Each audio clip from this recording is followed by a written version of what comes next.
beloved ones who are dearly loved by Jesus. My name is Jomon. I am from Thrissur. I am here to share a testimony before you. Before I share my testimony, I wish to tell you about my joy and what it was like. From a very young age, I was someone who would go to church every day without fail, always involved with church activities and living a life centered around it. After turning 15, I became very active in church gatherings and grew in the Christian faith in a more systematic way.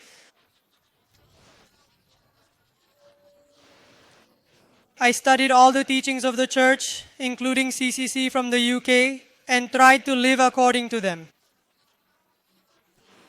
At that time, I felt that spiritually I had achieved a very high level in my life. Among those around me, among my siblings and in my parish, I was the kind of person who thought that no one prayed as much as I did and that no one else was at my level in the life of faith. After living like this, I completed my degree with good marks and then went for postgraduate studies. I got admission for my postgraduate studies. I did my degree in philosophy, a BA in philosophy. I am doing my PG now, an MA in philosophy. When I went to study in Goa, I strayed far from my spiritual life. There was a time when I didn't even go to church on Sundays, not even once in 2 years, and I lived indulging in worldly things.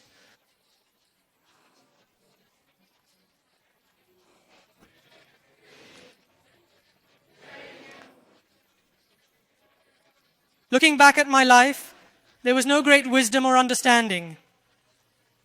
I passed with first rank from the university. When I look back at those days, even though I used to lead prayers, play the flute at prayer meetings, go to church regularly, and was involved in all the faith activities, there was always this feeling that I could have reached a better position spiritually, but I never really thought seriously about it or made any real effort towards it. After completing my PG, I returned home, and in the midst of preparing for further studies, I was also doing some small internships here and there. Then I got admission for a course in cognitive science in Croatia. It was very easy for me to get admission. After receiving admission and starting the visa process, the university sent a recommendation to the visa officer. So we need to be very smart about the visa process. You must handle it smartly. I applied for the visa by showing 5 lakh rupees as proof. But in reality, I didn't even have a single rupee in my hand. I worked very hard to gather 500,000 rupees. I submitted the visa application with 500,000 rupees, and my classes were supposed to start on September 18th. But I didn't receive the visa. Even after October 18th, I didn't get the visa. But I received a visa rejection without any explanation. I didn't even consider going for an appeal. At that time, I was devastated. I became exhausted after living for those 2 to 3 years, relying only on my own strength. I returned to the faith and started praying to God, but there was a lack in my relationship with the church.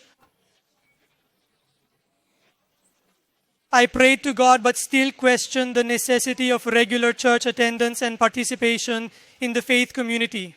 I prayed and felt that God did not hear my prayers, which led to a period of doubt. During this time, in December, I took the IELTS exam and consistently scored 8 bands in mock tests because I was fluent in English and found the exam easy to clear.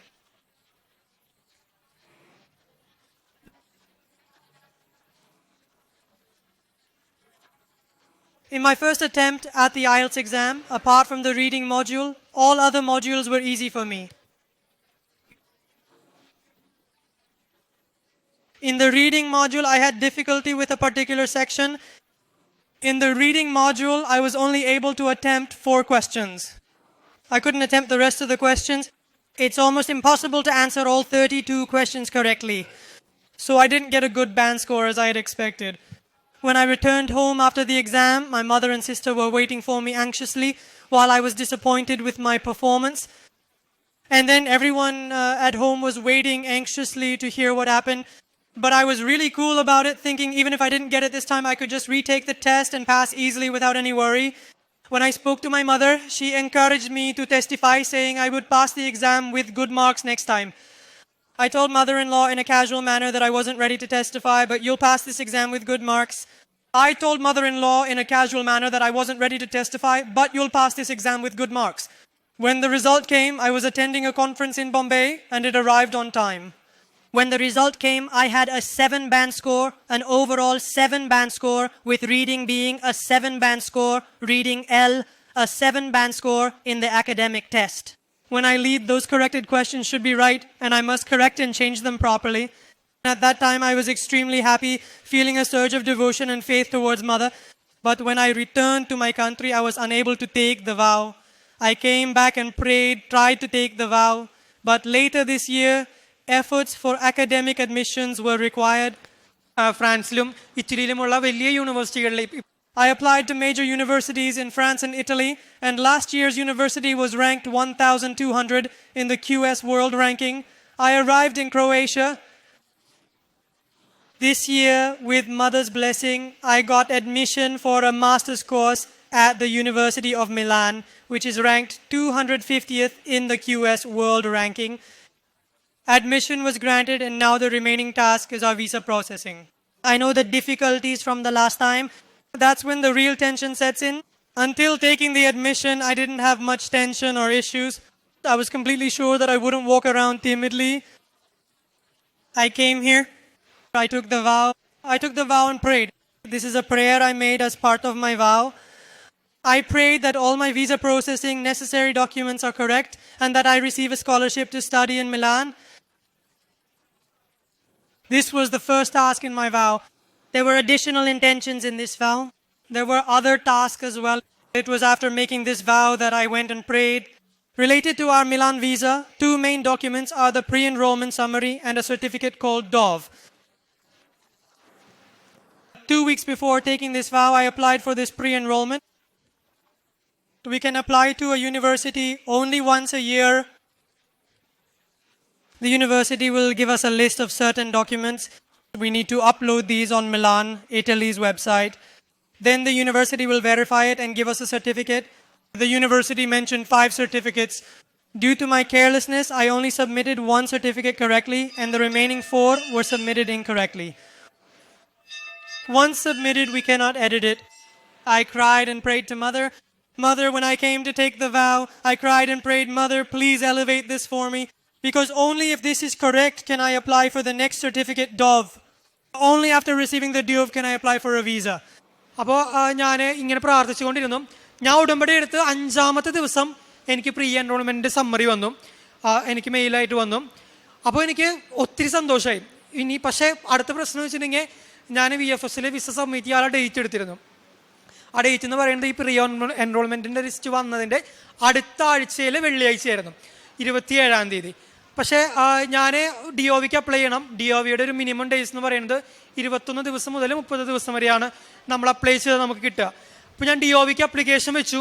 DOVക്ക് application ഞാൻ submit ചെയ്ത് 3-ാമത്തെ ദിവസം എനിക്ക് DOV application വന്നു, DOVയുടെ result വന്നു. പക്ഷേ ഞാനപ്പോഴും എൻ്റെ ടെൻഷനും ഉണ്ട്. ഞാനെന്ത് ചെയ്തെന്ന് വെച്ചിട്ടുണ്ടെങ്കിൽ 27-ാം തീയതിയാണ് വിസയ്ക്ക് വെക്കേണ്ടത്, എനിക്കത് പോസ്റ്റ്പോൺ ചെയ്യാൻ പറ്റും. അപ്പോൾ ഞാൻ തലേ ദിവസം വരെ നമുക്ക് പോസ്റ്റ്പോൺ ചെയ്യാൻ പറ്റും. അപ്പോൾ 2 ദിവസം മുൻപ് വരെ ഞാൻ വെയിറ്റ് ചെയ്തിട്ടും, അതായത് ഞാൻ DOVക്ക് വെച്ച് 2-ാമത്തെ ദിവസം വരെയും എനിക്ക് ഇത് വരാതായപ്പോൾ ഞാൻ വിചാരിച്ചോ ഇനി മാധവ് ചിലപ്പോൾ എനിക്കിപ്പോൾ വിസയ്ക്ക് വെക്കാൻ വിചാരിച്ചിട്ടുണ്ടാവില്ല എന്ന് വെച്ചിട്ട് ഞാൻ എൻ്റെ വിസയുടെ ആപ്ലിക്കേഷൻ വെക്കുന്ന ഡേറ്റ് ഞാൻ പോസ്റ്റ്പോൺ ചെയ്ത് ഓഗസ്റ്റ് 4-ാം തീയതിക്ക് വെച്ചു. ഞാൻ ഓഗസ്റ്റ് 4-ാം തീയതിക്ക് വെച്ചതിൻ്റെ പിറ്റേ ദിവസം എനിക്ക് DOV വന്നു. സത്യത്തിൽ എനിക്ക് പറഞ്ഞ 27-ാം തീയതി തന്നെ എനിക്ക് വിസയ്ക്ക് അപ്ലൈ ചെയ്യാൻ പറ്റുമായിരുന്നു. ഇങ്ങനെ നിൽക്കുന്ന സമയത്താണ് അപ്പോൾ DOV വന്നു, 3 ദിവസത്തിൽ DOV വന്നു. ഇനി ഇതിൽ അടുത്ത കടമ്പ എന്ന് പറയുന്നത് നമുക്ക് ഇറ്റലിക്ക് വിസയ്ക്ക് നമുക്ക് ഷോമണി 14 ലക്ഷം രൂപയും 2 ലക്ഷം രൂപ നമ്മൾ ടിക്കറ്റ് പ്രൈസുമായിട്ട് നമ്മൾ കാണിക്കണം. ഇത്രയും രൂപ കഴിഞ്ഞ വർഷം 5 ലക്ഷം രൂപ ഉണ്ടാക്കാൻ പറ്റിയ ഒരു ബുദ്ധിമുട്ടും കാര്യങ്ങളും എനിക്കറിയാം, എൻ്റെ കുടുംബത്തിനും അറിയാം. അപ്പോൾ ഈ ഒരു 16 ലക്ഷം രൂപ എന്ന് പറയുന്നത് എന്നെ സംബന്ധിച്ച് ഇമ്പോസിബിൾ ആയിരുന്നു. പക്ഷേ എനിക്ക് പൂർണ്ണ ബോധ്യമായിരുന്നു മാതാവ് എനിക്ക് 16 ലക്ഷം രൂപ തരുന്നു. എൻ്റെ അമ്മയും എൻ്റെ ചേട്ടനും ഞങ്ങൾ കുടുംബം എൻ്റെ ബന്ധുക്കളോടല്ല, പക്ഷേ നമ്മൾ ചോദിക്കുന്ന പരിചയക്കാരോട് ചോദിക്കുന്നവരൊക്കെ ആയിട്ട് 2-3 ലക്ഷം രൂപയൊക്കെ ആയിട്ട് ഈ 16 ലക്ഷം രൂപ എനിക്ക് ദൈവം മാതാവ് നൽകി സഹായിച്ചു. 16 ലക്ഷം രൂപ നൽകി സഹായിച്ചു. അപ്പോഴും എനിക്ക് ഒരു കോംപ്ലിക്കേഷൻ മുമ്പിൽ കിടക്കുന്നുണ്ടായിരുന്നു, അതെനിക്ക് അപ്പോൾ അറിയുന്നുണ്ടായിരുന്നില്ല. എൻ്റെ ഡോക്യുമെൻറ്റ്സ് എല്ലാം ഞാൻ ക്ലിയർ ആയി, കാരണം കഴിഞ്ഞ വർഷത്തെ വിസ റിജക്ഷൻ മനസ്സിലുള്ളതുകൊണ്ട് കൃത്യമായിട്ടൊരു പിഴവ് പോലും വരരുതെന്ന് വിചാരിച്ച് എല്ലാ ഡോക്യുമെൻറ്റ്സും കൃത്യമാക്കി ഞാൻ വിസയ്ക്ക് സബ്മിറ്റ് ചെയ്യണതിന് 2 ദിവസം മുൻപ് ഒരു എക്സ്റ്റേണൽ ഒരു ഏജൻസിയോട് അഭിപ്രായം ചോദിച്ചേക്കാം, എൻ്റെ ഡോക്യുമെൻറ്റ്സിൽ എന്തെങ്കിലും പ്രശ്നം ഉണ്ടോ എന്ന് അറിയാൻ വേണ്ടിയിട്ടും വിചാരിച്ച് ഞാൻ ഡോക്യുമെൻറ്റ്സ് ഒരു എക്സ്റ്റേണൽ ഏജൻസിക്ക് ഞാൻ കാണിച്ചു കൊടുത്തു. അവർക്ക് പൈസ കൊടുത്ത് ഞാൻ അവരോട് ചെക്ക് ചെയ്യിപ്പിച്ചു. ചെക്ക് ചെയ്ത് കഴിഞ്ഞപ്പോൾ അവരെന്നോട് പറഞ്ഞൊരു കാര്യമാണ്, നിനക്ക് വിസ കിട്ടാനുള്ള സാധ്യത 90% ഇല്ല.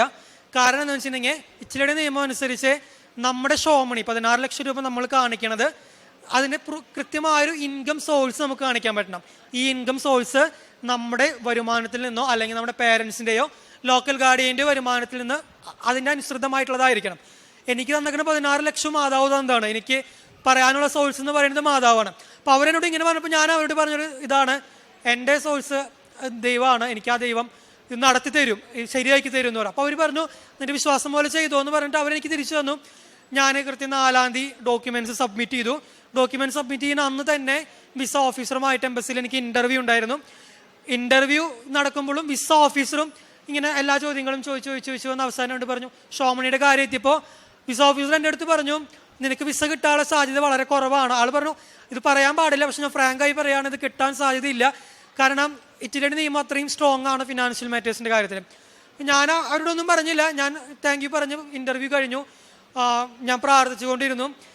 അതിനുശേഷം ഞാൻ പ്രാർത്ഥിച്ചുകൊണ്ടിരിക്കുന്ന സമയത്ത് എൻ്റെ മനസ്സിൽ മാതാവ് 8 എപ്പോൾ പ്രാർത്ഥിക്കുമ്പോഴും കുർബാനയിൽ നിൽക്കുമ്പോഴായാലും 8 എന്ന് പറഞ്ഞൊരു ഡേറ്റ് എനിക്കിങ്ങനെ ഒരു സംഖ്യ എനിക്കിങ്ങനെ ഇടയ്ക്കിടയ്ക്ക് കാണിച്ചുകൊണ്ടിരുന്നു. അപ്പം ഞാൻ 4-ാം തീയതി വിസ വെച്ചപ്പോൾ ഉറപ്പാണ് ഓഗസ്റ്റ് 8-ാം തീയതി ആയിരിക്കും വിസ വരുന്നുണ്ടാവുക. ആ 8 ആയിരിക്കും എനിക്ക് മാതാവ് കാണിച്ചു തരുന്നുണ്ടാവുക. ഞാനിങ്ങനെ അതിനുവേണ്ടി ഇങ്ങനെ ഒരുങ്ങി പ്രാർത്ഥിച്ചുകൊണ്ടിരിക്കുകയായിരുന്നു. ഓഗസ്റ്റ് 8 കഴിഞ്ഞിട്ടും വിസ വന്നില്ല. അപ്പോൾ എനിക്ക് മനസ്സിലായില്ല, വെറുതെ എനിക്ക് കുർബാനയ്ക്ക് നിൽക്കുമ്പോഴും പ്രാർത്ഥിക്കുമ്പോഴും വെറുതെ തോന്നിയതാണ് ഞാൻ വിചാരിച്ചിരുന്നു. ഒരു കാര്യം ഞാൻ പറയാൻ വിട്ടുപോയി. എൻ്റെ വിസ ഓഫീസർ പറഞ്ഞതിൻ്റെ തലേ ദിവസം എൻ്റെ ഏജൻസി പറഞ്ഞല്ലോ എനിക്ക് വിസ കിട്ടില്ല എന്ന്. വിസ കിട്ടില്ല എന്ന് അവർ പറഞ്ഞ ദിവസം ഞാൻ വൈകുന്നേരം പ്രാർത്ഥിക്കുമ്പോൾ വചനം എടുത്തപ്പോൾ എനിക്ക് കിട്ടിയ വചനമാണ് സഭാപ്രസംഗൻ്റെ പുസ്തകത്തിലെ 7-ാം അധ്യായം. So it will happen just like that.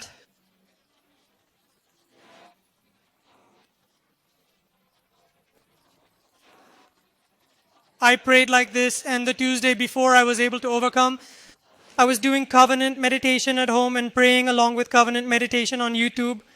While I was sitting like that on my way, after completing the covenant meditation, I received an email from my university.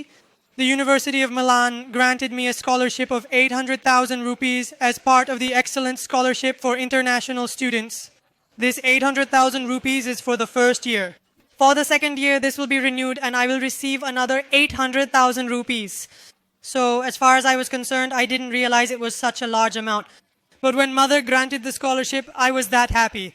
Then last Tuesday, after completing the covenant meditation, while sitting after the final worship of the meditation, I received a notification on my phone of an email and message, but I couldn't hear the notification. But I didn't open and check. After everything was over, when I opened it, the email I received was about my processed application being dispatched to VFS, not specifically about my visa. When they say processed application, we don't know if the visa is there or not. We will only know when we open it. I prayed well. Within 3 days, last Thursday, I received the visa. When I opened it, I found the visa was indeed there. There isn't anything particular that I need to say about this except that even after taking the covenant, I carried on with my usual behavior, systematically doing things as outlined in the covenant, adhering only to the rules stated. Covenant meditation should be shared without bringing oneself into the limelight. And although my son lived the covenant, he gradually incorporated it into his life and through words testified how the covenant uplifted his life.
the son is saying, that's me meditating on a covenant.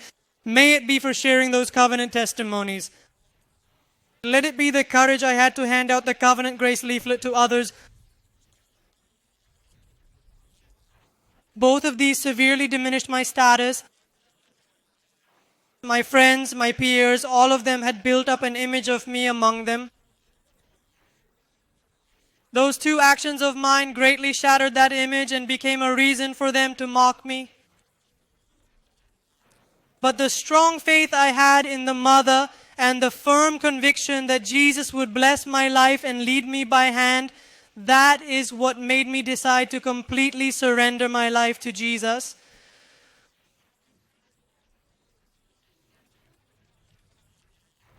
Along with that, share meditation, share testimonies. The son constantly witnessed arguments whenever mother or sister mentioned this, because none of it was predetermined for me. Even when fathers demean it as just mere talk, it was too much for the son. But the first lesson of the covenant is humility. Humble yourself before God, humble yourself before people. The second lesson of the covenant is obedience. Obey the voice of God. Discern and obey the human voice. The grace needed for the covenant to stand is holiness. Offer your spiritual bodies in holiness before God's presence. To fix our tractor, when we offer our big commitments to God, it is beneficial to us. മാറുന്നതിന് ഈ 3 മേഖലകൾ വളരെ പ്രധാനപ്പെട്ടതാണ്. ഒന്ന്, നമ്മുടെ കൊമ്പൊടിക്ക് അഹന്തയുടെ, സ്വാർത്ഥതയുടെ, ദ്രവ്യാസക്തിയുടെ കൊമ്പൊടിച്ചുകൊണ്ട് എളിമപ്പെടുവാൻ തയ്യാറാവുക. ദൈവത്തിൻ്റെ സ്വരം കേൾക്കും വിധം, മറ്റുള്ളവരെ മാനിക്കുവാൻ പറ്റും വിധം, ആദരിക്കുവാൻ പറ്റും വിധം അനുസരണയിലേക്ക് നമ്മുടെ ജീവിതത്തെ കൊണ്ടുവരിക.